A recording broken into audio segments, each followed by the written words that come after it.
పోయినసారి. అవి ఉంటే జనానికి శ్వాసకోశ వ్యాధులు వస్తాయని చెప్తే మళ్ళీ మొత్తం తీపిచ్చి మళ్ళీ వేయించారు. అప్పుడు కొన్నది దండగా 10 రూపాయలకు 100 రూపాయల బిల్లు ఎత్తిరి. ఇప్పుడు మళ్ళీ వాటిని తీసి నేను మొక్కలు వేయించాల్సి వచ్చింది. డబ్బులు పోయే శని పట్టాయి. ఎందుకట్లా? మనం చేసే పని 10 తరాలకు ఉపయోగపడాలి, మన పిల్లలకి భవిష్యత్ తరాలకు ఉపయోగపడాలి. ఈ పని జరిగితే ఆ పని 10 మందికి ఉపయోగపడాలి తప్ప నా కోసం నీ కోసం ఉండకూడదు. అందుకని దయచేసి ఏ పనైనా కార్పొరేటర్లు అందరూ మనసు పెట్టి, మన పదవి తాత్కాలికం, ఇవాళ ఉంటాం రేపు పోతాం, ఉన్నప్పుడు మంచిగా చేస్తే నీ పేరు 10 కాలాల పాటు ఉంటుంది. లేకపోతే మిమ్మల్ని పతోడు తిడతాడు. ఆ రంజిత్ దినం చేయడానికి ఇది అడ్డం పెట్టిండు అందుకనే మాది ముడిగింది అంటారు. అర్థం కాలా? అందుకని నేను చెప్పినా కూడా నువ్వు తప్పు చేయబోకు.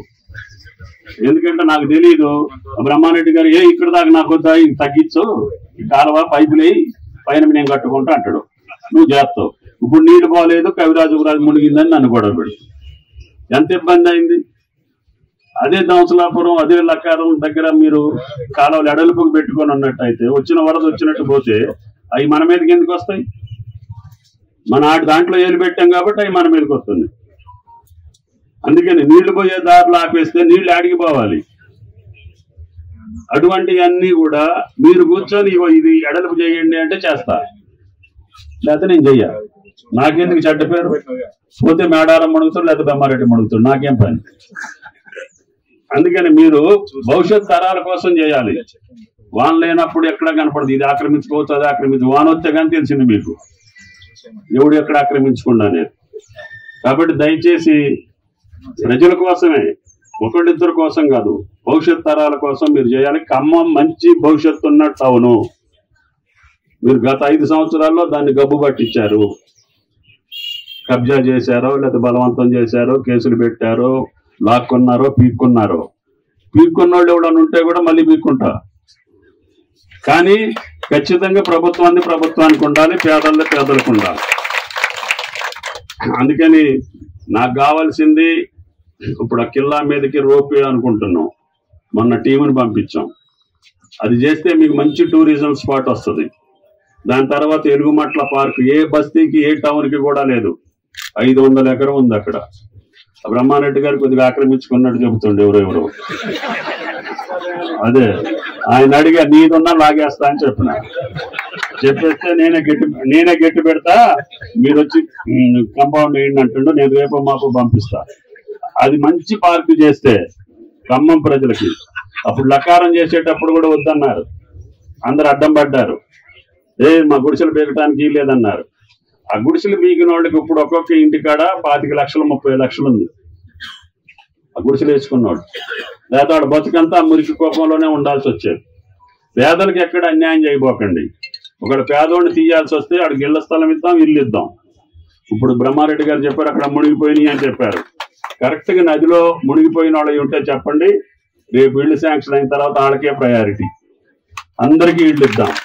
కానీ నదిలో కట్టుకొని వాళ్ళని ఇబ్బంది పెట్టి, ఆ రోజు పగులు వచ్చింది కాబట్టి సరిపోయింది, అదే రాత్రి వస్తే అంత ఇబ్బంది అయ్యేది. కాబట్టి దయచేసి మీరు అర్థం చేసుకోవాల్సింది ఏంటంటే, మనతోటి ఉండే వాళ్ళందరూ కూడా సుఖంగా ఉండాలా, సంతోషంగా ఉండాలా, ఆనందంగా ఉండాలా. ఖమ్మం పట్టణాన్ని చూసి అందరూ మురిసిపోవాలి. మేము కూడా ఖమ్మం వస్తే బాగుంటుంది, ఖమ్మం ప్రజలు ప్రశాంతంగా ఉన్నారు, ఆనందంగా ఉన్నారు, వాళ్ళకి దారులు మంచిగా ఉన్నాయి, కరెంటు మంచిగా ఉంది, రోడ్లు మంచిగా ఉన్నాయి, మంచి గాలి వస్తుంది. ఇప్పుడు మీకు ఆ ఇబ్బందులు ఏమీ లేవు. రేపు ఈ చుట్టూ రింగ్ రోడ్లు వచ్చిన తర్వాత మీకు పట్టడం ఇంకా ప్రశాంతమైనటువంటి విధానంగా, ట్రాఫిక్ కూడా మంచి మీకు అనుకూలంగా ఉంటుంది.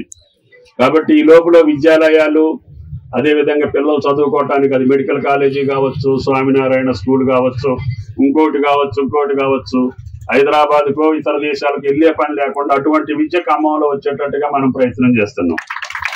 అటువంటి వైద్యం ఇక్కడ ఉండాలి. అందుకని ఇప్పుడు పక్కన ఉన్నటువంటి జిల్లాలోళ్ళు కూడా ఖమ్మం వచ్చి వైద్యం చేయించుకోవాలా, ఖమ్మం వచ్చి చదువుకోవాలి వాళ్ళ పిల్లలు. ఆ రకంగా మీరు ఖమ్మం పట్టణాన్ని తయారు చేసుకోండి. మీరు నన్ను మనసు పెట్టి గెలిపించారు కాబట్టి నేను అంతకంటే ఎక్కువ కష్టపడి ఈ ఖమ్మం పట్టణం యొక్క కీర్తి, ప్రతిష్ట, అభివృద్ధిని తప్పకుండా ప్రయత్నం చేస్తానని చెప్పి మీకు విజ్ఞప్తి చేస్తున్నాను. కాకపోతే ప్రభుత్వం ఆర్థిక పరమైనటువంటి ఇబ్బందులు ఉన్నా మీ వరకు నేను ముఖ్యమంత్రి గారిని అడిగి ఈ పట్టణానికి ఈ జిల్లాకి ఏ సౌకర్యాలు కావాలో ఆ సౌకర్యాలు తీసుకొచ్చి అవసరమైతే కేంద్ర ప్రభుత్వ పథకాల్లో కూడా ముఖ్యమంత్రి గారిని ఒప్పించి వాళ్ళ డబ్బులు కూడా కొన్ని తీసుకొచ్చి ఇప్పుడు జాతీయ రహదారులు ఎట్లా వచ్చినాయో భవిష్యత్తులో అదే పద్ధతిలో ఇంకా ఇతర శాఖల్లో కూడా ఏ డబ్బులైతే కేంద్రం వచ్చే అవకాశం ఉందో వాటిని కూడా తీసుకొచ్చి ఈ జిల్లా సమగ్ర అభివృద్ధికి కష్టపడి పనిచేసేదానికి మీరు అవకాశం ఇచ్చారు. తప్పకుండా ఖమ్మం పట్టణమే కాదు ఖమ్మం జిల్లా ఒక పసిడి పంటలతోటి పాడి పంటలతోటి తొలదూగేటట్టుగా ఆ భగవంతుడు కరుణించాలని చెప్పి మిమ్మల్ని అందరినీ ప్రార్థిస్తూ సెలవు తీసుకుంటున్నా. పని కూడా మీరు కూడా మనసు పెట్టి చేపియాలి. శాంక్షన్ చేయటం, ఊళ్ళో వర్క్ చేయటం, మళ్ళీ అది మనకి భవిష్యత్తులో ఇబ్బంది రాకుండా డ్రైన్ కడితే మళ్ళీ ఆ డ్రైన్లో ఎక్కడా కూడా నీళ్లు నిలవ ఉండే పరిస్థితి రావద్దు. ఎస్సీ గారు చెప్తున్నారు నేను లెవెల్స్ మెయింటైన్ చేస్తున్నా, కరెక్ట్గా చేస్తా సార్ అని అంటున్నా. కట్టిన దానికంటే నీళ్లు నిలిస్తే కట్టందే మేలు, కనీసం భూమిలో కన్నా పోతాయి. మీరు అనవసరంగా లెవెల్స్ లేకుండా కడితే మళ్ళీ అది తీసేది ఉండదు, దానివల్ల ప్రజలకు ఇబ్బంది వస్తుంది. డ్రైన్స్ కంపల్సరీగా లెవెల్ మెయింటైన్ చేయాలా. ప్రతి చొక్క మీరు ఎక్కడికి తీసుకెళ్లాలో అక్కడికి తీసుకెళ్లి వదిలేయాలి. మధ్యలో లెవెల్స్ లేకపోతే ఇబ్బంది అవుద్ది.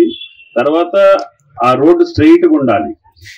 ఎంతవరకు వీలైతే అంతవరకు కార్పొరేటర్లు అట్లా చేస్తానంటేనే ఆ రోడ్డు శాంక్షన్ చేయండి.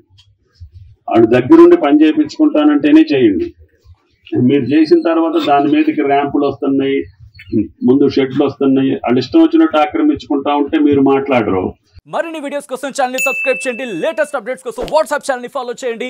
అండ్ లింక్ డిస్క్రిప్షన్ లో ఉంది.